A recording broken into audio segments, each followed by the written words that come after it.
যাচাই বাছাই হচ্ছে গণ অভ্যুত্থান পরবর্তী ঢালাও মামলা। ডিসি সম্মেলনে স্বরাষ্ট্রমন্ত্রী, প্রকৃত আসামি ছাড়া বাকিরা পাবেন অব্যাহতি। অনেক মামলার মধ্যে হাজার হাজার লোককে আসামি করা হয়েছে, সেগুলো আমরা যাচাই বাছাই করে দেখব সত্যিকার অর্থে প্রকৃত আসামি কারা।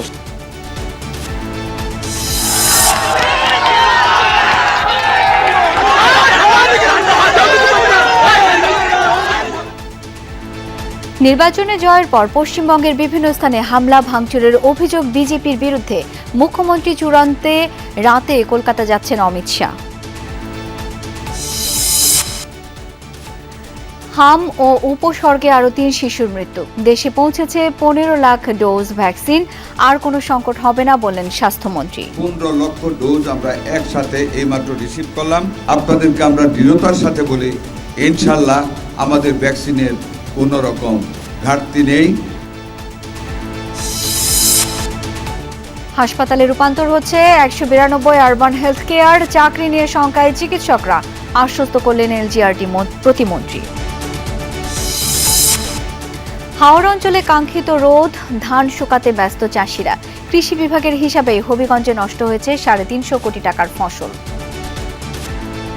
নষ্ট হয়েছে সেটা প্রায় 9774 হেক্টর জমির মতো, সেটা হিসাবে আসে প্রায় 209 কোটি 16 লক্ষ টাকা। কর্তনকৃত ধান পচে নষ্ট হয়েছে, সেটা আসে প্রায় 134 কোটি টাকা। রাজধানীর খিলক্ষেত ফুট ওভার ব্রিজ যেন মৃত্যু ফাঁদ। ঝুঁকি নিয়েই চলাচল করছে নগরবাসী। দ্রুত সংস্কারের দাবি। তার সময় ঠাস ঠাস শব্দ হয়, এখন নাউডেজ একেবারে অবস্থা খারাপ। যে কোনো সময় দুর্ঘটনা ঘটতে পারে, যে কোনো সময়। আমি মনে করি যে কাজটা খুব দ্রুত করা উচিত, সংস্কার করা উচিত। হরমুজের সামরিক অভিযান প্রজেক্ট ফ্রিডম সাময়িক স্থগিতের ঘোষণা যুক্তরাষ্ট্রের। কেশম দ্বীপে ড্রোন তৎপরতা রুখে দেওয়ার দাবি ইরানের।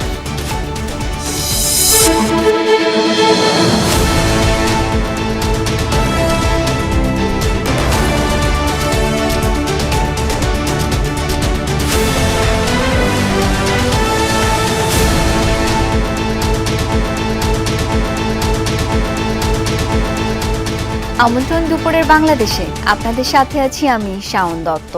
এতক্ষণ শিরোনাম দেখছিলেন। গণ অভ্যুত্থানের পর ঢালাও মামলা যাচাই বাছাই চলছে বলে জানিয়েছেন স্বরাষ্ট্রমন্ত্রী সালাউদ্দিন আহমদ।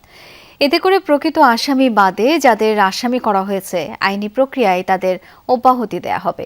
দুপুরে রাজধানীর ওসমানী স্মৃতি মিলনায়তনে জেলা প্রশাসক সম্মেলনের শেষ দিনে বৈঠক শেষে এই নির্দেশের কথা জানান তিনি। বলেন, পশ্চিমবঙ্গ থেকে যেন পশ্চিম না হয় সেজন্য সীমান্তে নজরদারি বাড়ানোর নির্দেশ দেওয়া হয়েছে। মন্ত্রী জানান, অন্তর্বর্তীকালীন সরকারের সময়ে সাংবাদিকদের বিরুদ্ধে যেসব মামলা হয়েছে সেগুলো যাচাই বাছাই করা হবে। অনলাইন জুয়ার মতো প্রযুক্তি নির্ভর অপরাধ দমনে আইন করা হবে বলেও জানান সালাউদ্দিন আহমদ। এদিকে ঈদুল আজহায় মানুষের যাত্রা নিরাপদ করতে জেলা প্রশাসকদের নির্দেশ দেন স্বরাষ্ট্রমন্ত্রী। কোরবানির পশুর চামড়া যেন 7 দিন পর্যন্ত সংরক্ষণ করা যায় সেজন্য লবণ সরবরাহের কথা জানান তিনি। আর এই 7 দিনের মধ্যে চামড়া ঢাকায় প্রবেশ করবে না বলেও জানান মন্ত্রী।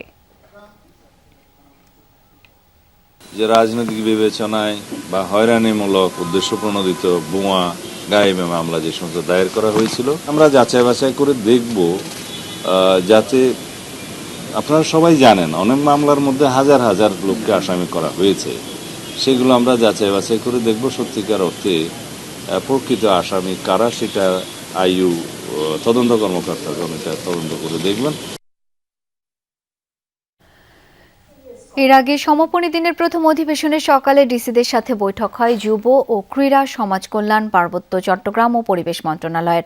বৈঠক শেষে ক্রীড়া প্রতিমন্ত্রী আমিনুল ইসলাম জানান, জেলা স্টেডিয়ামের কোনো মাঠ, মেলা বা অন্য কোনো কাজে ব্যবহার করতে দেওয়া হবে না। একই সাথে প্রতিভাবান খেলোয়াড় তৈরিতে জেলা স্টেডিয়াম এবং সুইমিং পুলকে সংস্কারের কথাও জানান তিনি। এরপর সমাজ কল্যাণ প্রতিমন্ত্রী ফারজানা শারমিন জানান, বিগত সময় সামাজিক নিরাপত্তার নানা কর্মসূচি দুর্নীতির কারণে সঠিক মানুষের কাছে পৌঁছয়নি, তাই সরকারি ভাতাভোগীদের তালিকা হালনাগাদ করা হচ্ছে। এই লক্ষ্যে কমিটি গঠন করেছে সরকার।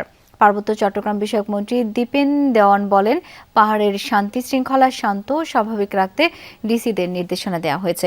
আর পরিবেশ মন্ত্রী জানালেন, স্থানীয় পর্যায়ে বর্তমান সরকারের গাছ লাগানো সহ পরিবেশ অধিদপ্তরের বিভিন্ন কর্মসূচি বাস্তবায়নে জেলা প্রশাসকদের কাছে পূর্ণাঙ্গ সহযোগিতা চাওয়া হয়েছে।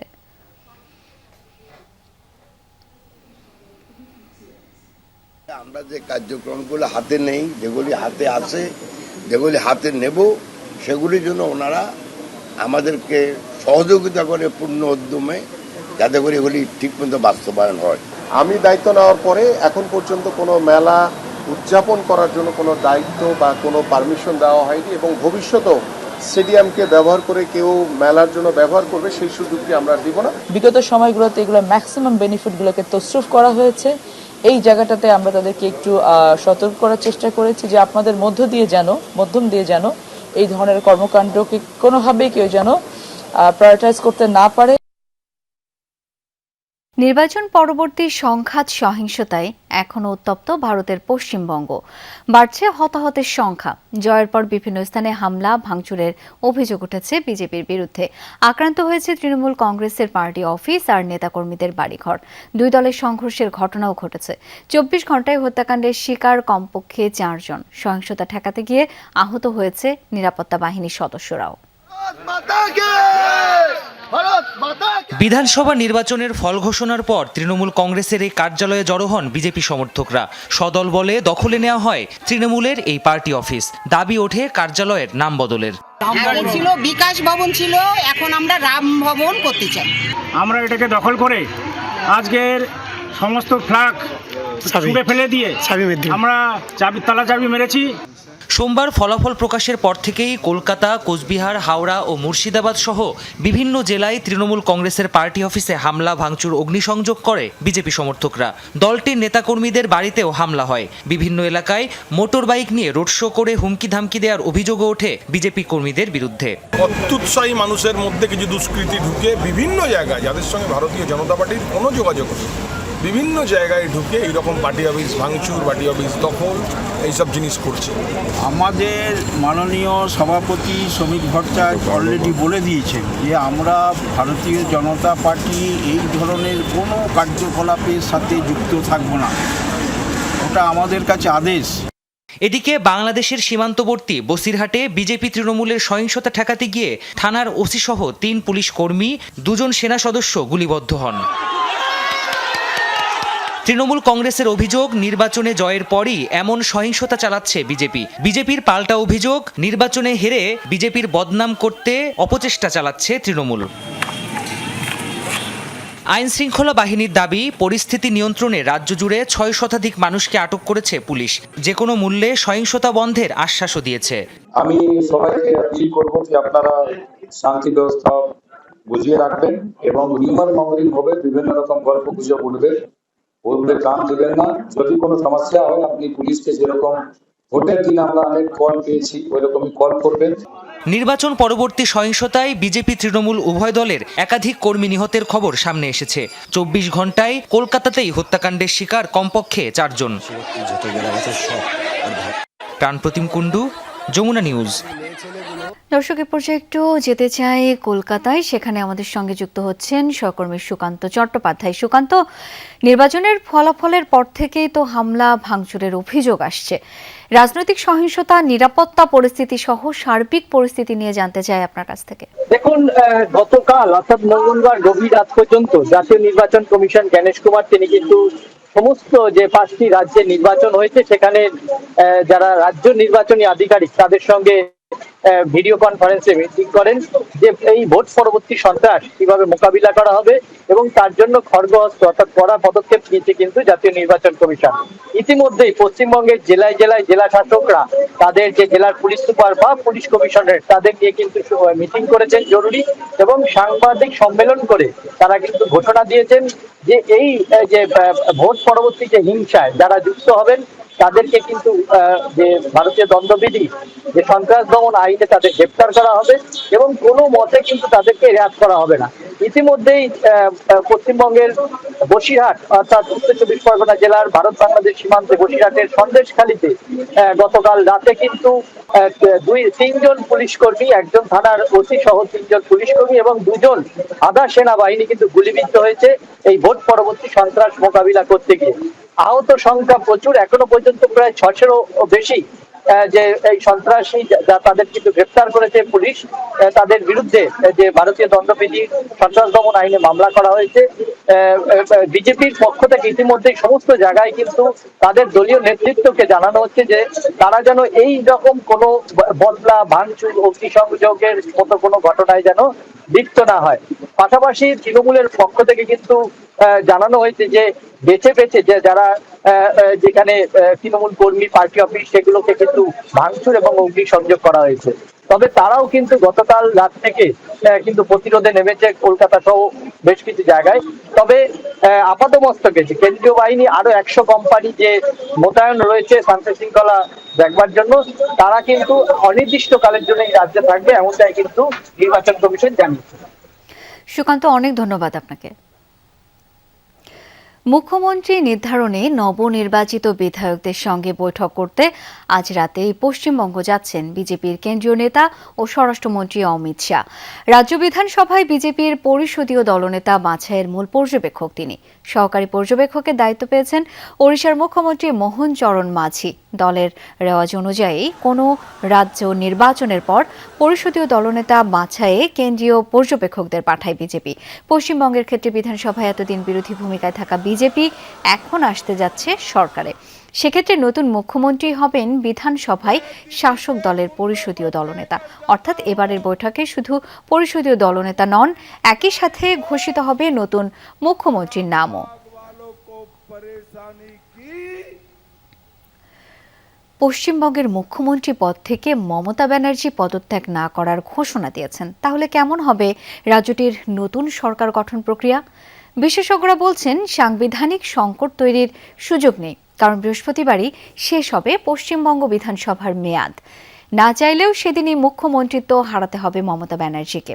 পরবর্তী সরকার গঠনের আগ পর্যন্ত দায়িত্ব পালন করবেন রাজ্যপাল। বিধানসভা নির্বাচনের ফলাফল স্পষ্ট হওয়ার পরই আগ্রহের কেন্দ্রবিন্দু ছিল মমতা ব্যানার্জির প্রতিক্রিয়া ঘিরে। শুরুতেই বিজয়ী বিজেপির বিরুদ্ধে লুটপাটের অভিযোগ তোলেন তৃণমূল কংগ্রেস নেত্রী। 100টা সিট লুট করেছে, 100টা more than 100 seat they looted and cheated and this election commission is a BJP commission. একদিনের মাথায় বললেন পদ ছাড়বেন না তিনি। অভিযোগ জোর করে হারিয়ে দেয়া হয়েছে তাকে। জোর করে দখল করে যদি কেউ মনে করে যে আমি কি রেজিগনেশন দিতে হবে, no, not that. Now also I want to say that we didn't lose the election. যদিও রীতি হলো নির্বাচনের ফল নিশ্চিতের পর লোকভবনে গিয়ে রাজ্যপালের হাতে ইস্তফাপত্র তুলে দেন বিদায়ী মুখ্যমন্ত্রী। এর আগে ভোটের মাধ্যমে ক্ষমতাচ্যুত সবাই অনুসরণ করেছেন সেই রীতি। ভোটে হেরে যাওয়ার পরও পদত্যাগ না করার নজির নেই দেশটিতে। এবার মমতা যদি সত্যি এমন নজির তৈরি করেন তাহলে কি হবে? কি বলছে ভারতের সংবিধান? নতুন সরকার শপথ নেয়ার আগ পর্যন্ত রাষ্ট্রপতির অনুমোদন সাপেক্ষে মধ্যবর্তী সময়ের জন্য তত্ত্বাবধান করেন রাজ্যপাল। এই সময়টি আসলে 2-1 দিনের বেশি হয় না। অনেক ক্ষেত্রে বিদায়ী মুখ্যমন্ত্রীকেই কাজ চালানোর অনুরোধ করেন রাজ্যপাল। বড় সংকট হলে রাষ্ট্রপতির শাসন জারি করার নিয়মও রয়েছে। কিন্তু মমতা পদত্যাগ না করলেও কোনো সংকট তৈরি হবে না, কারণ মাত্র একদিন পর বৃহস্পতিবারই মেয়াদ শেষ হবে পশ্চিমবঙ্গ বিধানসভার। ইস্তফা না দিলেও নিয়ম অনুযায়ী ওই দিনই শেষ হবে মমতা ব্যানার্জির মুখ্যমন্ত্রী পদের মেয়াদ। আর রাজ্যপালের সঙ্গে দেখা করে ইস্তফা দেওয়াটা মূলত বাধ্যতামূলক নয়, বরং সাংবিধানিক শিষ্টাচার। তাই তৃণমূল নেত্রীর স্বাভাবিক প্রক্রিয়ায় গদি ছাড়তে না চাইলেও তার কোনো প্রভাব পড়বে না নতুন সরকার গঠনে। বিজেপি মুখ্যমন্ত্রী পদের জন্য নাম চূড়ান্ত করলে তিনিই রাজ্যপালের কাছে গিয়ে সরকার গঠনের আনুষ্ঠানিক আবেদন জানাবেন। এরপর হবে শপথ গ্রহণ। Dorothy Tastin, Jamuna news. দেশে হাম ও এর উপসর্গে মৃত্যু থামছেই না। 24 ঘন্টায় রাজশাহী, ময়মনসিংহ, সিলেটে প্রাণ গেছে আরও 3 শিশুর। বিভিন্ন হাসপাতালে বেড়েছে নতুন রোগীর ভিড়। ময়মনসিংহ মেডিকেলে 24 ঘন্টায় ভর্তি হয়েছে 17 জন, রাজশাহী মেডিকেলে নতুন রোগী ভর্তি 13 জন। এছাড়া রংপুর, চট্টগ্রাম ও খুলনা বিভাগের বিভিন্ন হাসপাতালেও হাম ও উপসর্গ নিয়ে নতুন করে অনেক রোগী ভর্তি হয়েছেন। কোথাও কোথাও আইসোলেশন ওয়ার্ডে শয্যার সংকটে বারান্দা রেখেও চিকিৎসা দেওয়া হচ্ছে। এতে বাড়ছে সংক্রমণের ঝুঁকি। হাম ও উপসর্গ নিয়ে মৃত্যু না থামায় উদ্বেগ বাড়ছে অভিভাবকদের মাঝে। শিশুদের স্বাস্থ্য সুরক্ষায় সতর্ক থাকার পরামর্শ দিচ্ছেন চিকিৎসকরা। প্রথমে নিউমোনিয়া ছিল, তারপর 30 তারিখ থেকে হাম বের হয়েছে।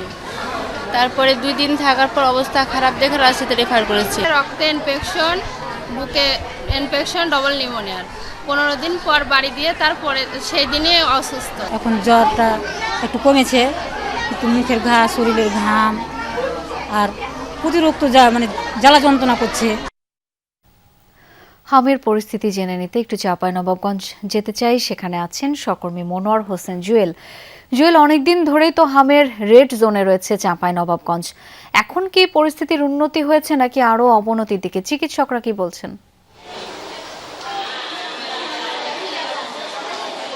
শাওন, চাঁপাইনবাবগঞ্জে হামের পরিস্থিতি আগের চেয়ে অনেকটা কমেছে বলা যেতে পারে। আজকে চাঁপাইনবাবগঞ্জ জেলা হাসপাতালে এই পর্যন্ত 17 জন রোগী সকাল পর্যন্ত ভর্তি আছে জেলা সিভিল সার্জন অফিসের দেওয়া তথ্য অনুযায়ী।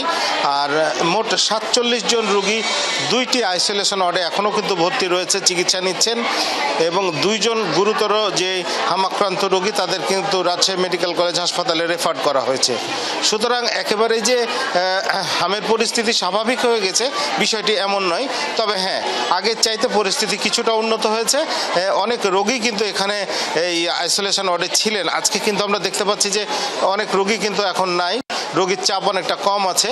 তবে প্রতিদিনই নতুন নতুন রোগী আসছে, তবে আগের তুলনায় সেটি কম।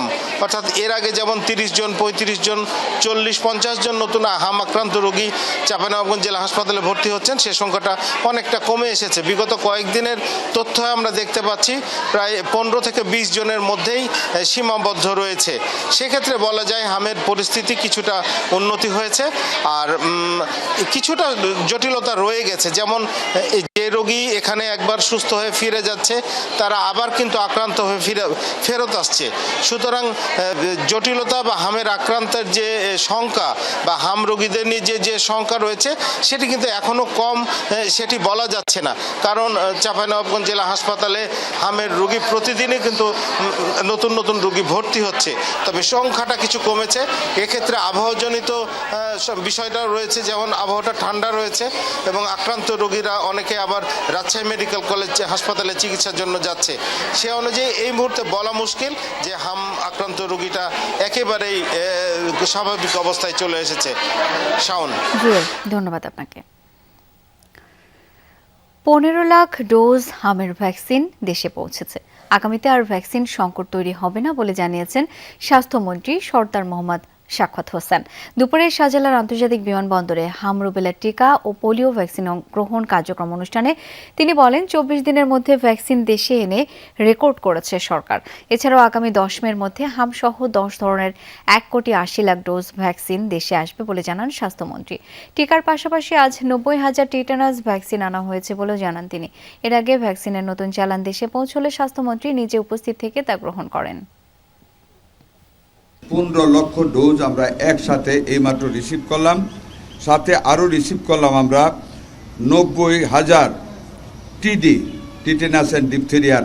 আপনাদেরকে আমরা দৃঢ়তার সাথে বলি, ইনশাল্লাহ আমাদের ভ্যাকসিনের কোনো রকম ঘাটতি নেই, স্টক ঘাটতি পড়ার কোনো সম্ভাবনা নেই। দেশের 192টি urban primary health care centre রূপান্তর হচ্ছে হাসপাতালে। শিগগিরই 12টি সিটি কর্পোরেশন এবং 23টি পৌরসভার এই নগর স্বাস্থ্যসেবা কেন্দ্রকে স্বাস্থ্য মন্ত্রণালয়ের কাছে ছেড়ে দিচ্ছে স্থানীয় সরকার বিভাগ। তাতে চাকরি নিয়ে শঙ্কিত প্রকল্পটির চিকিৎসক, কর্মকর্তা ও কর্মচারীরা। যদিও স্থানীয় সরকার প্রতিমন্ত্রী বলছেন, চাকরিতে বহাল রাখা হবে সবাইকে, এতে বাড়বে স্বাস্থ্যসেবার মান। Lovely বিথির report. কম খরচে হাতের নাগালে প্রাথমিক স্বাস্থ্যসেবা পৌঁছে দিতে ২৮ বছর আগে আরবান প্রাইমারি হেলথ কেয়ার সেন্টারগুলো চালু হয়। বর্তমানে ১৯২টি নগর স্বাস্থ্য ও মাতৃসদন কেন্দ্রে প্রায় ৯০% পরিত্যক্ত। বাকিগুলো ঘিরে আছে কম বেশি অভিযোগ। স্থানীয় সরকার মন্ত্রণালয় ও স্বাস্থ্যসেবা মন্ত্রণালয়ের সমন্বয়ের অভাবে অনেক সিদ্ধান্তই ঝুলে থাকতো এতদিন। এখানে এসে দেখি কোনো ডাক্তার নেই, ঠিক আছে, এই জন্য আমরা খুব ভোগান্তির ভিতরে আছি। ক্রিটিক্যাল অবস্থা, অনেক রোগীদের সেবাটা পাওয়া যায় না, ওইটা যদি আরেকটু উন্নতি করা হয় আরও ভালো হবে। আর একটু যদি আরেকটু মানে সব ধরনের চিকিৎসা দেওয়া হয়, আশেপাশের লোকজন সবাই যাতে দূরে যেতে না হয়, যে কোনো সমস্যা হলে এনিতে টাইম যাতে এটা খোলা থাকে। গাইনি ডাক্তার না থাকার কারণে আমাদের শুধু সিজারিয়ান সেকশন কাজটা বন্ধ। সব টেস্ট কিন্তু আমাদের দ্বারা করা পসিবল হয় না। এখানে আমাদের কিছু কিছু টেস্ট হচ্ছে, কিছু কিছু হচ্ছে না। কেন্দ্রগুলো এখন রূপান্তর করা হবে পূর্ণাঙ্গ হাসপাতালে, চলবে স্বাস্থ্য মন্ত্রণালয়ের তত্ত্বাবধানে। এতে চিকিৎসা সেবার মান বাড়বে বলে প্রত্যাশায় স্থানীয় সরকার প্রতিমন্ত্রীর।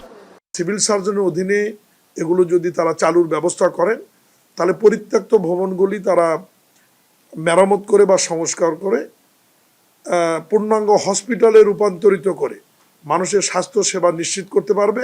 তারা সংস্কার করে নিয়ে এখানে ফ্রি ওষুধ দেবে। বিএনপির নির্বাচনী যে প্রতিশ্রুতি, স্বাস্থ্য একটি গুরুত্বপূর্ণ কর্মসূচি, এবং এই কর্মসূচিতে ১৯২টি হেলথ কেয়ার চালুর মাধ্যমে আমরা আরও এক ধাপ এগিয়ে যাব বলে আমি মনে করি। এই সেন্টারগুলোতে কাজ করছেন প্রায় ৪,৩৮২ জন চিকিৎসক, কর্মকর্তা ও কর্মচারী। কারো কারো চাকরির বয়স ২০ থেকে ২৫ বছর। সরকারের এই সিদ্ধান্তকে ইতিবাচক বললেও চাকরি নিয়ে শঙ্কায় তারা। আমরাও চাই যে স্বাস্থ্য মন্ত্রণালয়ের আন্ডারে চলে যাক, সেটা আমাদের কোনো প্রবলেম নেই, কিন্তু আমাদেরকে নিয়ে, যেহেতু আমরা দীর্ঘদিন ধরে এখানে আছি, প্রশিক্ষিত জনবল আছে, তারা এই সেবায় থাকলে এই সেবার মান আর উন্নত হবে। ৩ মাস পর পর আমাদের বেতন দিত, এই সিস্টেমটা যাতে আর না থাকে আর কি। যদিও প্রতিমন্ত্রী জানিয়েছেন সিটি কর্পোরেশন ও পৌরসভার স্বাস্থ্য সেবা বিভাগের অধীনেই থাকবে বর্তমান জনবল। আমরা সিদ্ধান্ত দিয়েছি সিটি কর্পোরেশনগুলোতে যে তাদের এই স্টাফগুলোকে তারা তাদের ওই সমস্ত ছোট ছোট হসপিটাল এবং টিকাদান কেন্দ্রকে অ্যাকোমোডেশন করবে। তাদের চাকরি যাওয়ার কোনো সম্ভাবনা নাই, এবং তারা সিটি কর্পোরেশনের স্বাস্থ্য বিভাগের স্টাফ হিসেবে তাদের বেতন থাকবে। শিগগিরই স্বাস্থ্য মন্ত্রণালয়ের কাছে হস্তান্তর করা হবে প্রকল্পটি। এখন দেখার অপেক্ষা এতে করে বিদ্যমান সংকট কাটে কিনা। Lovely Bithi, Jamuna news, Dhaka. কোরবানির আগে অতীতে বিনা ভোট এবং অসাংবিধানিকভাবে গঠিত সরকারের সময় সড়কে চাঁদাবাজির অভিযোগ ছিল। তবে নির্বাচিত সরকারের আমলে কোনো ধরনের চাঁদাবাজি হবে না, এমনটা জানিয়েছেন পল্লী উন্নয়ন ও সমবায় প্রতিমন্ত্রী মীর শাহে আলম। বুধবার সকালে গাবতলী পশুর হাটের ব্যবস্থাপনা উন্নয়ন এবং বাস টার্মিনালে প্রবেশের নতুন সড়ক নির্মাণ কাজের অগ্রগতি পরিদর্শনে যান তিনি। বলেন, আসন্ন কোরবানির পশুর হাটে ক্রেতা ও বিক্রেতাদের নির্বিঘ্নে কেনা বেচা নিশ্চিতে কয়েক স্তরের নিরাপত্তা ব্যবস্থা থাকবে। মোতায়েন থাকবে র্যাব ও সেনাবাহিনী। এ সময় প্রতিমন্ত্রী আরও বলেন, হাটের নকল টাকা প্রতিরোধে বিশেষ ব্যবস্থা নেওয়া হবে। পাশাপাশি জরুরি সেবার জন্য স্থাপন করা হবে মেডিকেল বুথ। উত্তর সিটিতে 14টি অস্থায়ী পশুর হাটের মধ্যে 9টি হাটের ইজারা দেওয়া হয়েছে, আরও 5টি প্রক্রিয়াধীন, জানান উত্তর সিটি কর্পোরেশনের প্রশাসক মোহাম্মদ শফিকুল ইসলাম খান।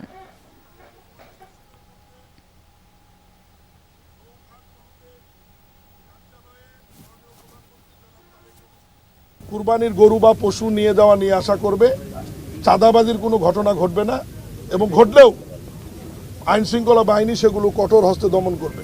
আমাদের মনিটরিং অব্যাহত আছে, এবং ঈদের 2-1 দিন আগে এই টিম আমরা আবার আসব। আমাদের যে সমস্ত ব্যবস্থাপনা করার কথা সেটা সঠিক আছে কিনা দেখব। এবার আল্লাহর অশেষ রহমত ইনশাআল্লাহ এই পর্যন্ত গরুর হাটগুলোকে আমরা স্মুথলি দিতে পেরেছি। আর 5টি গরুর হাট এখনো শিডিউল কিনেছে, ড্রপ হয়নি। 11 তারিখে এটা সিদ্ধান্ত হয়ে যাবে। পদ্মা ব্যারেজ প্রকল্পের বিষয়ে খুব শিগগিরই সিদ্ধান্ত নেবে সরকার, জানিয়েছেন পানি সম্পদ মন্ত্রী শহীদউদ্দিন চৌধুরী আইনি। বলেন, দ্রুতই একনেকে উপস্থাপন হবে এটি। সচিবালয়ে প্রধানমন্ত্রীর সাথে বৈঠক শেষে এসব বলেন তিনি। জানান, 180 দিনের করণীয় নিয়ে আলোচনা হয়েছে প্রধানমন্ত্রীর সাথে, যেখানে তিস্তা মহাপরিকল্পনা নিয়ে প্রাথমিক আলোচনা হয়েছে। এছাড়াও পানি সম্পদ মন্ত্রী জানান, খাল খনন কর্মসূচি সহ জনসভায় যোগ দিতে 16 মে চাঁদপুর ও 25 মে ফেনী যাবেন প্রধানমন্ত্রী। বাংলাদেশের সবচেয়ে একটা গুরুত্বপূর্ণ প্রজেক্ট পদ্মা ব্যারেজ, সেটার স্টাডি রিপোর্ট, কারিগরি দিক সমীক্ষা প্রায় সম্পূর্ণ। এই পদ্মা ব্যারেজটি বাংলাদেশের 1/3 জনগণের সুবিধার্থে প্রয়োজনে খুবই গুরুত্বপূর্ণ। মার্কিন যুক্তরাষ্ট্রের সাথে পারস্পরিক বাণিজ্য চুক্তি সহ যে কোনো চুক্তির প্রতি শ্রদ্ধাবোধ থাকা প্রয়োজন বলে মনে করে সরকার। সচিবালয়ে ব্রেন্ডান লেঞ্চের নেতৃত্বে মার্কিন বাণিজ্য প্রতিনিধি দলের সাথে বৈঠক শেষে ব্রিফিংয়ে কথা জানিয়েছেন প্রধানমন্ত্রীর অর্থ ও পরিকল্পনা উপদেষ্টা রাশেদ আল মাহমুদ তিতুমির। বলেন, দেশের স্বার্থকে অগ্রাধিকার দিচ্ছে সরকার। বাংলাদেশ চায় মার্কিন যুক্তরাষ্ট্রে বাংলাদেশি পণ্যের বাজার আরও বৃদ্ধি পাক। জানান, পণ্যের বহুমুখীকরণ, প্রতিযোগিতায় সক্ষমতা এবং উৎপাদনশীলতা বৃদ্ধিতে উভয় দেশ কিভাবে একসাথে কাজ করতে পারে সেটি নিয়ে আলোচনা হয়েছে। রাশেদ আল মাহমুদ তিতুমির আরও বলেন, বাংলাদেশ এক্সক্লুসিভ রিলেশনে নয়, ইনক্লুসিভ রিলেশনে বিশ্বাস করে। সে কারণে রপ্তানি বাড়ানো নিয়ে আলোচনা করছে।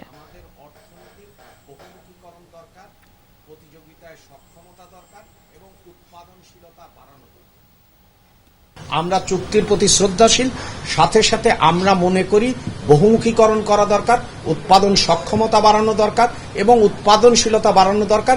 সেই জন্য আরো কি কি বিষয় নিয়ে আমরা ভবিষ্যতে কাজ করব। আমরা কনসালটেশনগুলো করব এবং আমরা সেই মেকানিজমগুলো বার করব এবং যাতে করে বাংলাদেশের আমাদের স্বার্থ লক্ষিত হয়। দুদিন ধরে হাওর অঞ্চলে রোদের দেখা মেলায় ধান শুকাতে ব্যস্ত চাষিরা। পানিতে ডুবে যাওয়া ফলন রক্ষায় এখনও আপ্রাণ চেষ্টা করছেন কৃষক। তবে শ্রমিক সংকটে তারা পড়েছেন বিপাকে। সুনামগঞ্জ, নেত্রকোনা, হবিগঞ্জ ও কিশোরগঞ্জে কদিনের টানা বৃষ্টি আর উজানের ঢলে পানিতে তলিয়ে নষ্ট হয় বিপুল পরিমাণ জমির ধান। কেটে তোলা অনেক ফসলও নষ্ট হয় বৈরী আবহাওয়ায় শুকাতে না পেরে। কৃষি বিভাগের তথ্য অনুযায়ী সুনামগঞ্জে এখন পর্যন্ত কাটা হয়েছে ৭২% জমির ফসল। প্লাবনে তলিয়ে যায় ২০,০০০ হেক্টর জমির বোরো ধান। তবে কৃষক ও স্থানীয় জনপ্রতিনিধিদের দাবি, ক্ষয়ক্ষতি এর তুলনায় অনেক বেশি। নেত্রকোনা, হবিগঞ্জ ও কিশোরগঞ্জেও বিপুল পরিমাণ জমির ধান তলিয়েছে বানের পানিতে। এসব জেলাতেও রয়েছে শ্রমিক সংকট। হবিগঞ্জে পানিতে তলিয়ে গেছে প্রায় ১১,৫০০ হেক্টর জমির বোরো ধান। কৃষকের ক্ষতি কমপক্ষে ৩৫০ কোটি টাকা। ক্ষতি পোষাতে নানা উদ্যোগ নিয়েছে সরকার। এদিকে খোয়াই ও কুশিয়ারা সহ কয়েকটি নদ নদীর পানি বাড়তে থাকায় হাওর অঞ্চলেও বাড়ছে পানি। এই অবস্থায় সংসার চালানো নিয়ে দুশ্চিন্তায় কৃষক।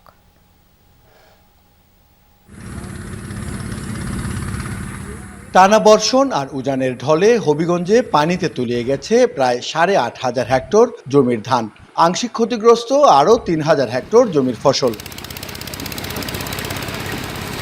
কৃষি বিভাগের তথ্য মতে চলতি মৌসুমে জেলায় ১,২৩,৬৪৪ হেক্টর জমিতে বোরো ধানের আবাদ হয়েছে, যার ৪৬,৯৫৪ হেক্টরই হাওর অঞ্চলে। আকস্মিক প্লাবনে ক্ষতিগ্রস্ত ১১,০০০ হেক্টরের বেশি জমির ফসল। ক্ষতিগ্রস্তদের তালিকা প্রস্তুত করা হলেও দুশ্চিন্তা পিছু ছাড়ছে না কৃষকদের। যে লস হয়েছে এই বছর, মানে আমার জীবনে খেত করি আজকে ২০ বছর ধরে মনে হয় বৈশাখ মাস এইভাবে এত ফানি আর এত ক্ষতিগ্রস্ত মানুষ হয়েছে না। ধানের উপরে ফাঁকছে ঠিকও, কিন্তু খামলার অভাবে দিনে দেয় না, খামলাকে ধান কাটতে পারে না। এখন যে রোদ কেন দিছে, এই রোদ কেন কতজনে দরবার করতেছে, ধান গেরাইছে, পচিতেছে গা, নানান ঝামেলা। কৃষি কর্মকর্তা জানান, প্লাবনে কৃষক দুইভাবে ক্ষতিগ্রস্ত হয়েছেন। পানিতে তলিয়ে গেছে প্রায় ২০৯ কোটি টাকার ধান, আর কাটার পর শুকাতে না পারায় ক্ষতি হয়েছে আরও ১৩৪ কোটি টাকার। সরাসরি ধান যেটা নিমজ্জিত হয়ে গেছে সেটা একটা ক্ষতি, আর একটা হলো যে ধান কর্তনকৃত ধান যেটা আমাদের শুকানোর অভাবে এবং পচে যেটা নষ্ট হয়েছে, দুইটা। তো প্রথমত যেটা আমাদের ডুবে নষ্ট হয়েছে সেটা প্রায় ৯,৭৭৪ হেক্টর জমির মতো, সেটা হিসাবে আসে প্রায় ২০৯ কোটি ১৬ লক্ষ টাকা। এবং যেটা ধান কর্তনকৃত ধান পচে নষ্ট হয়েছে সেটা আসে প্রায় ১৩৪ কোটি টাকা। কৃষকদের ক্ষতি পোষাতে এরই মধ্যে নানা উদ্যোগ নিয়েছে সরকার। ত্রাণ ও দুর্যোগ ব্যবস্থাপনা মন্ত্রণালয়ের আওতায় জেলার প্রায় ২১,০০০ ক্ষতিগ্রস্ত কৃষকের তালিকা করা হয়েছে। তাদেরকে সরকারের সহায়তা দেয়া হবে ৩ মাস। অব্যাহত থাকবে কৃষি সম্প্রসারণ অধিদপ্তরের নানা সহায়তাও। ত্রাণ ও দুর্যোগ মন্ত্রণালয়ের অধীনে একটি তালিকা প্রণয়ন করেছি। এটা আমাদের উপজেলা কৃষি কর্মকর্তা এবং উপশহরী কৃষি কর্মকর্তা এবং উপজেলা প্রশাসনের সহায়তায় তালিকাটা হচ্ছে। এরই মধ্যে ধান চাল সংগ্রহ কার্যক্রম শুরু করেছে সরকার। জেলায় ৮,০৯০ টন ধান কেনার পাশাপাশি চাল কেনা হবে প্রায় ১৭,০০০ টন। খাদ্য বিভাগ বলছে এই কার্যক্রমেও উপকৃত হবে কৃষক। যেহেতু চাল করতে গেলে তো মিলারের ধান লাগবে, ধান তো সে কোত্থেকে পাবে? অটোমেটিক সে মাঠে যেতে হবে, কোনো না কোনোভাবে মাঠের দিকে যেতে হবে। মাঠে গেলে তো কৃষক ওই তাদের ধান, ভিজা ধান বিক্রি করতে পারবে। এদিকে জেলার খোয়াই ও কুশিয়ারা সহ কয়েকটি নদ নদীর পানি বাড়তে শুরু করায় নতুন করে বৃদ্ধি পাচ্ছে হাওড়াঞ্চলের পানি। প্রদীপ দাস সাগর, যমুনা নিউজ, হবিগঞ্জ। 2013 সালের 5 মে রাজধানী শাপলা চত্বরে হত্যাকাণ্ডের ঘটনায় আন্তর্জাতিক অপরাধ ট্রাইব্যুনালে দায়ের করা মামলায় সাবেক ডিআইজি আব্দুল জলিল মণ্ডলের জামিন আবেদন নামঞ্জুর করেছেন ট্রাইব্যুনাল 1। এ সময় আসামি পক্ষের আইনজীবী আদালতকে জানান, ট্রাইব্যুনাল অনুমতি দিলে মামলার ন্যায় বিচারের স্বার্থে সাবেক এই পুলিশ কর্মকর্তা রাজসাক্ষী হয়ে বিচার কাজে সহযোগিতা করতে প্রস্তুত আছেন। এদিকে রাজধানীর কল্যাণপুরের জাহাজবাড়িতে কথিত জঙ্গি আস্তানায় অভিযানের নামে 9 জনকে হত্যার অভিযোগে ক্ষমতাচ্যুত প্রধানমন্ত্রী শেখ হাসিনা সহ 8 জনের বিরুদ্ধে অভিযোগ গঠনের শুনানি 7 জুন ধার্য করেছেন ট্রাইব্যুনাল 1। এছাড়া অবসরপ্রাপ্ত লেফটেন্যান্ট কর্নেল হাসিনুর রহমানের বিরুদ্ধে আদালত অবমাননার অভিযোগের উপর শুনানি হবে আগামী 14 মে। পথচারীদের কাছে মূর্তিমান আতঙ্কের নাম রাজধানীর খিলক্ষেত ফুট ওভারব্রিজ। দীর্ঘ অবহেলা আর রক্ষণাবেক্ষণের অভাবে বৃষ্টি পরিণত হয়েছে মৃত্যু ফাঁদে। মাঝে নামমাত্র সংস্কার হলেও নড়বড়ে কাঠামো আর ভাঙা ছাদ নিয়েই এটি টিকে আছে। তাই ঝুঁকিপূর্ণ ফুট ওভারব্রিজটি দ্রুত সংস্কারের দাবি উঠেছে। দেখে মনে হবে এখনই ভেঙে পড়বে। এটি রাজধানীর অন্যতম ব্যস্ত এলাকা খিলক্ষেতের হোটেল লা মেরিডিয়ানের সামনের ফুট ওভারব্রিজ। প্রতিদিন পারাপার হয় হাজারো মানুষ। দীর্ঘদিনের অবহেলায় বৃষ্টির অবস্থা দিন দিন হয়েছে নাজুক। তাই জীবনের ঝুঁকি নিয়ে চলাচল করছে মানুষ। এখানে এসে প্রথম যখন উঠি মনে হয় যে ব্রিজটা ভেঙে যাবে এমন অবস্থা, আর বৃষ্টির মধ্যে তো ওঠাই যায় না। উপর থেকে পানি পড়ে, আমরা দিক দিয়ে যাওয়ার সময় ঠাস ঠাস শব্দ হয়। এখন নাউডেজ একেবারেই অবস্থা খারাপ, যে কোনো সময় দুর্ঘটনা করতে পারে, যে কোনো সময়। তো সরকারের কাছে আমার একটা আবেদন, সরকারি দৃষ্টি আকর্ষণ করছে এটা খুবই কাজে দ্রুত অবস্থা ঠিক করে দেয়। বৃষ্টি বললে আমাদের হাঁটা যাওয়া মুশকিল, এখানে হয়ে যায় স্লিপ। মনে করেন বিদ্যালয়ের যারা যায় মনে করেন আমাদের হাত থেকে ধরে নিয়ে যেতে হয়। ক্ষোভের শেষ নেই ফুট ওভারব্রিজ ব্যবহারকারীদের। এমন ব্যস্ত সড়কের উপর কিভাবে এতদিন এমন অবস্থায় পড়ে আছে এটি, তা নিয়েই বিস্মিত সবাই। রেগুলারলি আমি এই ফুট ওভারব্রিজে পার হই। এটা অলমোস্ট উপরে যে আপনার চেকার প্লেটটা আছে অলরেডি মেনি প্লেসেস এটা ব্রোকেন হয়ে গেছে। আমি মনে করি যে কাজটা খুব দ্রুত করা উচিত, সংস্কার করা উচিত। আপনার ব্রিজের উপর দিকে দেখাই দেখেন ছাউনি পুরোটা নষ্ট হয়ে গেছে। এটা ভাঙছে, বড় একটা গাড়ি যেতেছিল লরি, ওইটা লাগছে লাগা পরে ভেঙে গেছে। ব্রিজ মেরামত ও দেখভালের দায় নিয়ে কর্তৃপক্ষের ঠেলাঠেলিতে জীবন শঙ্কায় সাধারণ মানুষের। তাই দ্রুত ঝুঁকিপূর্ণ বৃষ্টি সংস্কারের দাবি তাদের। হাসিবুল করিম বিজয়, যমুনা নিউজ, ঢাকা। নেত্রকোনার মদনে 11 বছর বয়সী মাদ্রাসা ছাত্রীকে ধর্ষণ এবং অন্তঃসত্ত্বা হয়ে পড়ার মামলায় অভিযুক্ত মাদ্রাসার শিক্ষককে গ্রেপ্তার করেছে র্যাব। দুপুরে ব্রিফিংয়ে র্যাব 14 এর সিও নয়মুল হাসান জানান, ভোরে ময়মনসিংহের গৌরীপুরের সোনামপুর এলাকা থেকে আমানুল্লাহ সাগরকে গ্রেপ্তার করা হয়। আইনগত প্রক্রিয়া শেষে তাকে নেত্রকোনা থানা পুলিশের কাছে হস্তান্তর করা হবে। ভিকটিমের পরিবারের অভিযোগ, কওমি মাদ্রাসাটির পরিচালক ও শিক্ষক সাগর গত বছর নভেম্বরে শিশুটিকে ধর্ষণ করে। শারীরিক পরিবর্তন দেখে পরিবারের সন্দেহ হয়, জানাজানি হয় বিষয়টি। পরীক্ষা নিরীক্ষার পর চিকিৎসক জানান মেয়েটি অন্তঃসত্ত্বা। 23 এপ্রিল মামলা করে পরিবার। পলাতক থাকা অবস্থায় ফেসবুক লাইভে অভিযুক্ত শিক্ষক নিজেকে নির্দোষ দাবি করেন। ডিএনএ পরীক্ষারও দাবি জানান তিনি। শিশুটি নানা বাড়িতে থেকে মাদ্রাসায় লেখাপড়া করত।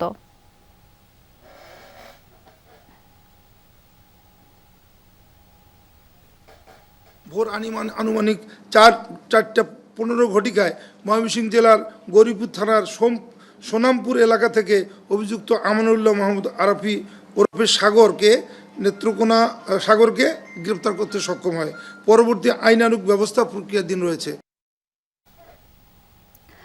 প্রায় 1 মাস ধরে বিদ্যুৎ বিভ্রাটে নরসিংদীবাসী। অবস্থা এমনই যে জেলার কোথাও কোথাও দিনে 7 থেকে 8 ঘন্টাও থাকছে না বিদ্যুৎ। একদিকে অতিষ্ঠ সাধারণ মানুষ, অন্যদিকে শিল্প কারখানায় ধস নামার জোগাড়। ঘন ঘন লোডশেডিং এর কারণে বিরূপ প্রভাব পড়ছে উৎপাদনে।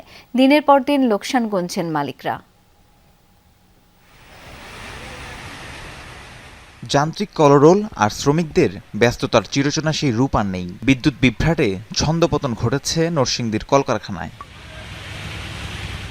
লোডশেডিংয়ের কারণে বহু কারখানায় মেশিন চালানো যাচ্ছে না। দিন রাতের বেশিরভাগ সময় জুড়ে চলছে বিদ্যুতের আসা যাওয়ার খেলা। হুট করে এখন এসব কারখানায় প্রবেশ করলে মনে হয় যেন পরিত্যক্ত কোনো স্থান।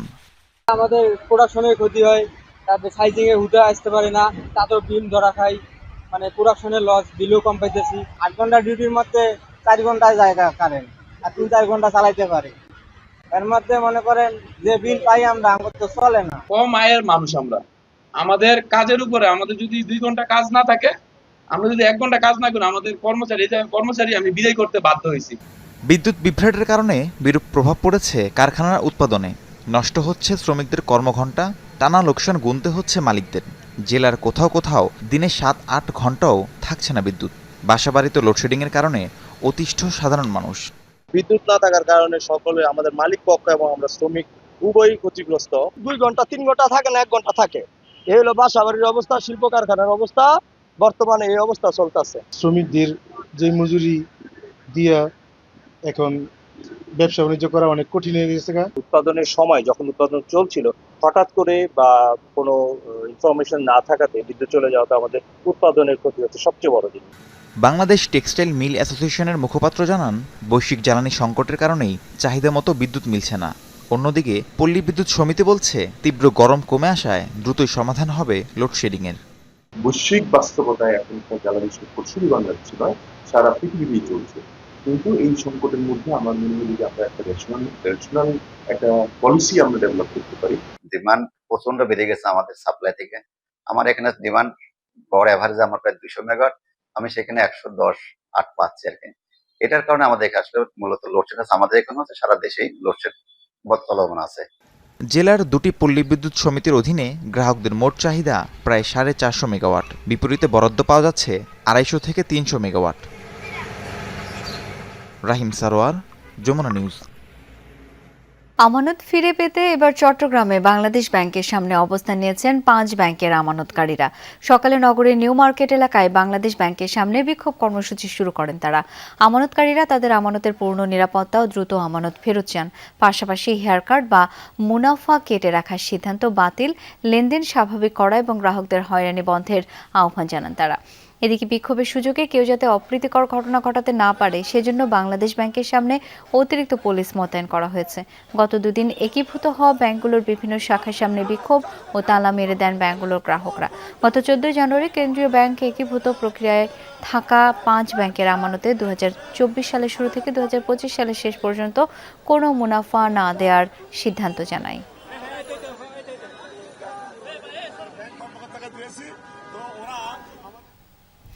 হরমুজ প্রণালী এড়িয়ে সৌদি আরব থেকে 1,395 টন অপরিশোধিত তেল নিয়ে এমটি নিনেমিয়া চট্টগ্রাম বন্দরের বহির্নোঙরে আসছে।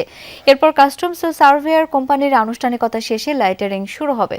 ছোট ছোট ট্যাঙ্কার জাহাজের মাধ্যমে এসব ক্রুড অয়েল নেওয়া হবে ইস্টার্ন রিফাইনারিতে। এরপর 8 মে থেকে শুরু হবে পরিশোধন প্রক্রিয়া। মধ্যপ্রাচ্যের যুদ্ধ শুরুর পর এটাই দেশে আসা প্রথম ক্রুড অয়েলের চালান। মজুদ শেষ হয়ে যাওয়ায় 12 এপ্রিল রাতে বন্ধ হয়ে যায় eastern refinery crude oil distillation unit. Bangladesh petroleum corporation বলছে, শিগগিরই আরও 1 লাখ টন অপরিশোধিত তেল আসছে। নর্ডিক্স পলাক্স জাহাজে রয়েছে 1 লাখ টন অপরিশোধিত তেল। হরমুজ প্রণালী কার্যত বন্ধ থাকায় সেটি সৌদি আরবের পূর্বাঞ্চলের রাস তানুরা বন্দরে আটকা পড়ে আছে।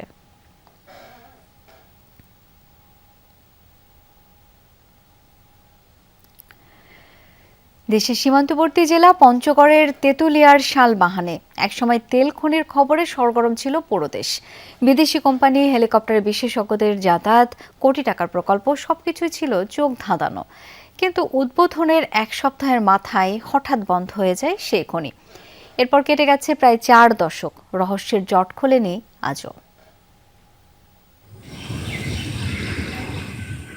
সবুজে ঘেরা পঞ্চগড়ের সীমান্তবর্তী উপজেলা তেঁতুলিয়ার শালবাহান এলাকা ঘনবসতিপূর্ণ এই জায়গাটি একসময় ছিল দেশের আলোচিত তেলের খনির কেন্দ্র।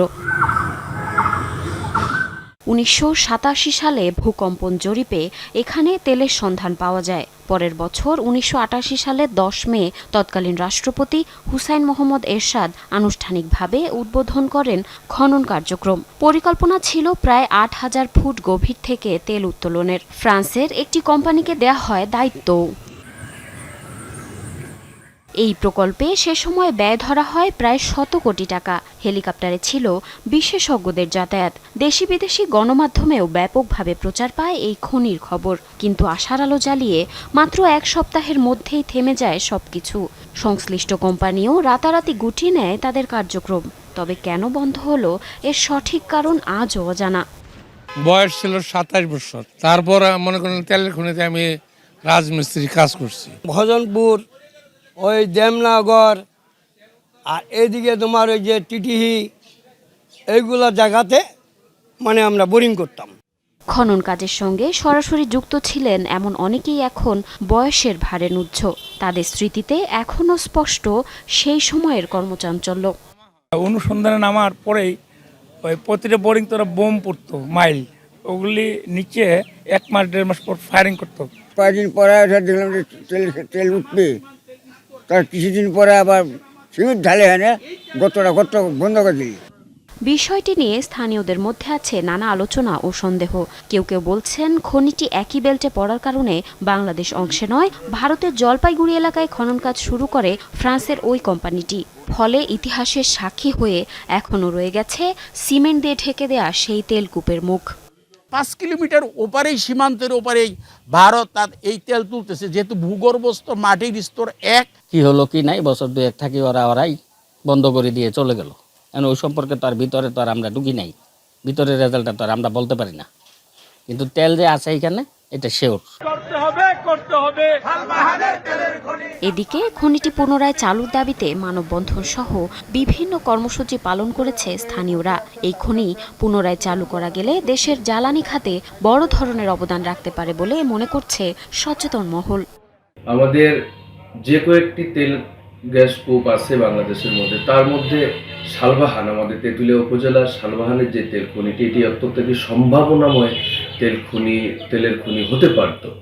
তবে উপজেলা প্রশাসন বলছে বিষয়টি গুরুত্ব সহকারে বিবেচনা করা হচ্ছে। সম্ভাব্যতা যাচাইয়ের জন্য সংশ্লিষ্ট মন্ত্রণালয়ে চিঠি পাঠানো হবে বলেও আশ্বাস দেন তিনি। কিছুদিন আগে ঢাকা থেকে একটা পরিদর্শক টিম এসে অলরেডি এটা পরিদর্শন করে গেছে। আর আমার উপজেলা প্রশাসনের পক্ষ থেকে আমরা একটা চিঠি লিখছি যে বিষয়ে যে এখানে পুনরায় তেল খনি তেল চালু করা যায় কিনা। দীর্ঘ ৩৭ বছর ধরে রহস্যে ঘেরা শালবাহান তেলের খনি। স্থানীয়দের প্রত্যাশা শুধু রহস্য উন্মোচন নয়, পুনরায় চালু হোক এই খনি। জারিন অর্নি, যমুনা নিউজ। ইরানের সাথে আলোচনায় অগ্রগতির দাবি করে প্রজেক্ট ফ্রিডম স্থগিতের ঘোষণা দিলেন মার্কিন প্রেসিডেন্ট ডোনাল্ড ট্রাম্প। জানান পাকিস্তানের অনুরোধেই নিয়েছেন এমন সিদ্ধান্ত। তবে এর মাঝে কেশম দ্বীপে গোয়েন্দা ড্রোন ঠেকানোর দাবি করেছে তেহরান। অন্যদিকে মার্কিন প্রেসিডেন্ট ডোনাল্ড ট্রাম্পের চীন সফরের আগে বেইজিংয়ের সাথে আলোচনায় বসেছে ইরান। চীনের মাটিতে পা রাখলেন ইরানের পররাষ্ট্রমন্ত্রী আব্বাস আরাকচি। মার্কিন প্রেসিডেন্ট ডোনাল্ড ট্রাম্পের চীন সফরের ঠিক আগেই বেইজিংয়ের সাথে আলোচনার টেবিলে তেহরান। বেশ জটিল কূটনৈতিক পরিস্থিতিতে এ বৈঠকে বসছে চীন। একদিকে ওয়াশিংটনের চাওয়া হরমুজ প্রণালী খুলে দিতে তেহরানের উপর চাপ দেবে বেইজিং, অন্যদিকে মার্কিন চাপে চীন যাতে কোনো ধরনের ছাড় দিতে রাজি না হয় তা নিশ্চিতের চেষ্টা করবে ইরান। শুরু থেকেই ইরানের বন্দরে মার্কিন অবরোধের সমালোচনা করে আসছে বেইজিং। তবে সম্প্রতি হরমুজ প্রণালী ইস্যুতে তেহরানের ওপরও বেশ বিরক্ত তারা। তাই বৈঠকের কেন্দ্রে রয়েছে দুটি মূল বিষয়: যুক্তরাষ্ট্রের সাথে ইরানের যুদ্ধবিরতি টিকিয়ে রাখা এবং পুনরায় হরমুজ প্রণালী খুলে দেয়া। আরাকচির চীন সফর নিয়ে আত্মবিশ্বাসী মন্তব্য করেছেন মার্কিন পররাষ্ট্রমন্ত্রী মার্কো রুবিও। বলেন, নিজ স্বার্থেই হরমুজ প্রণালী খুলে দিতে ইরানকে চাপ দেবে বেইজিং। আশা করি চীন তাদের উচিত বার্তাই দেবে। হরমুজ প্রণালীতে ইরানের কর্মকাণ্ড তাদেরকে বিশ্ব থেকে বিচ্ছিন্ন করছে। তারাই এখানে খলনায়ক। জাহাজ ধ্বংস করা, মাইন বসানো এসব বন্ধ করা উচিত। বৈশ্বিক অর্থনীতিকে জিম্মি করা ঠিক হচ্ছে না। চীনের স্বার্থেই ইরানকে হরমুজ প্রণালী খুলে দিতে বলা উচিত। ইরানের সাথে কূটনৈতিক তৎপরতায় অগ্রগতির কথা জানিয়েছেন মার্কিন প্রেসিডেন্ট ডোনাল্ড ট্রাম্প। সে কারণেই পাকিস্তানের অনুরোধে আপাতত সামরিক অভিযান প্রজেক্ট ফ্রিডম স্থগিতের সিদ্ধান্ত নিয়েছেন বলে জানিয়েছেন তিনি। এদিকে টানা দ্বিতীয় দিনের মতো ইরানের বিরুদ্ধে ড্রোন ও ক্ষেপণাস্ত্র হামলার অভিযোগ তুলেছে সংযুক্ত আরব আমিরাত। এবারও দায় অস্বীকার করেছে তেহরান। অন্যদিকে ইরানের কেশম দ্বীপে একটি গোয়েন্দা ড্রোন মোকাবেলার দাবি করেছে দেশটির প্রশাসন। রেজওয়ানা সাইমা, যমুনা নিউজ। যুক্তরাষ্ট্রে হত্যাকাণ্ডে নিহত আরেক বাংলাদেশি শিক্ষার্থী নাহিদা সুলতানা বৃষ্টির মরদেহ 7 মে দেশের উদ্দেশ্যে পাঠানো হবে। 9 মে ঢাকায় পৌঁছানোর কথা রয়েছে মরদেহের। ফ্লোরিডার অরল্যান্ডো আন্তর্জাতিক বিমানবন্দর থেকে 7 মে রাত 8:50 এমিরেটস এয়ারলাইন্সের একটি ফ্লাইটে করে প্রথমে দুবাই নেওয়া হবে বৃষ্টির মরদেহ। এরপর সেখান থেকে আরেক ফ্লাইটে করে 9 মে সকাল 8:40 ঢাকায় পৌঁছানোর কথা। এদিকে স্থানীয় সময় বুধবার দুপুর 2টায় টাম্পায় বৃষ্টির জানাজা অনুষ্ঠিত হবার কথা। 16 এপ্রিল যুক্তরাষ্ট্রের ইউনিভার্সিটি অব সাউথ ফ্লোরিডায় অধ্যয়নরত 2 বাংলাদেশি পিএইচডি শিক্ষার্থী জামিল আহমেদ লিমন ও নাহিদা সুলতানা বৃষ্টি নিখোঁজ হন। এর কয়েকদিন পর কয়েক দফায় ফ্লোরিডার হার্ভার্ড ফ্রাঙ্কল্যান্ড ব্রিজের কাছে তাদের দেহাবশেষ উদ্ধার করা হয়। এই ঘটনায় জড়িত সন্দেহে আটক রয়েছেন লিমনের রুমমেট মার্কিন নাগরিক হিশাম আবু গারবে। এই ছিল দুপুরে বাংলাদেশে। ধন্যবাদ এতক্ষণ সাথে থাকার জন্য।